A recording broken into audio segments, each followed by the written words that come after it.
Hebrews chapter 7. The priestly order of Melchizedek. This King Melchizedek of Salem, priest of the Most High God, met Abraham as he was returning from defeating the kings and blessed him.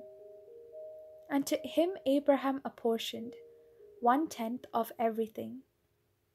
His name in the first place means King of Righteousness.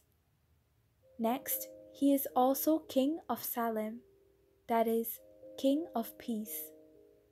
Without father, without mother, without genealogy, having neither beginning of days nor end of life, but resembling the Son of God, he remains a priest forever. See how great he is. Even Abraham, the patriarch, gave him 1/10 of the spoils. And those descendants of Levi who receive the priestly office have a commandment in the law to collect tithes from the people, that is, from their kindred, though these also are descended from Abraham. But this man, who does not belong to their ancestry, collected tithes from Abraham and blessed him who had received the promises. It is beyond dispute that the inferior is blessed by the superior.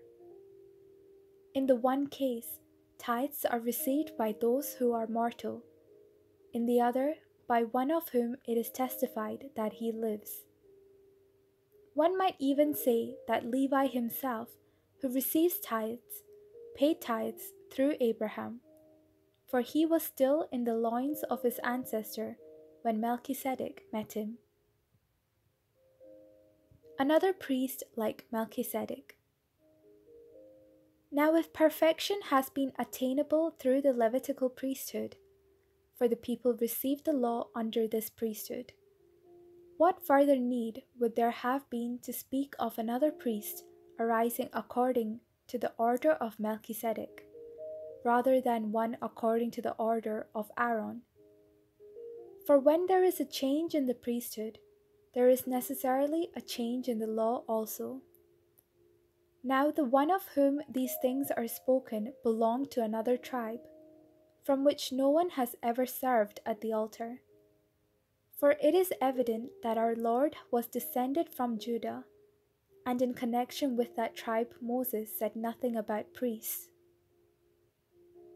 It is even more obvious when another priest arises, resembling Melchizedek, one who has become a priest, not through a legal requirement concerning physical descent, but through the power of an indestructible life, for it is attested of him, "You are a priest forever, according to the order of Melchizedek." There is, on the one hand, the abrogation of an earlier commandment, because it was weak and ineffectual, for the law made nothing perfect. There is, on the other hand, the introduction of a better hope, through which we approach God.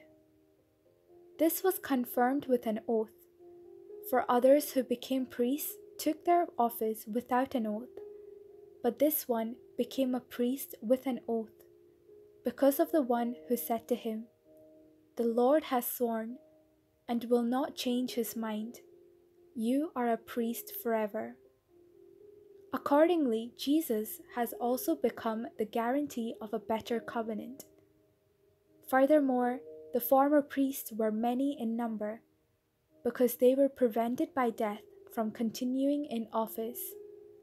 But he holds his priesthood permanently, because he continues forever.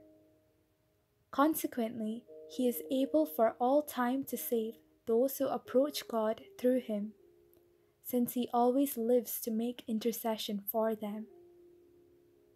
For it was fitting that we should have such a high priest, holy, blameless, undefiled, separated from sinners, and exalted above the heavens. Unlike the other high priests, he has no need to offer sacrifices day after day, first for his own sins, and then for those of the people. This he did once for all, when he offered himself. For the law appoints as high priests those who are subject to weakness. But the word of the oath, which became later than the law, appoints a Son who has been made perfect forever. This is the word of the Lord.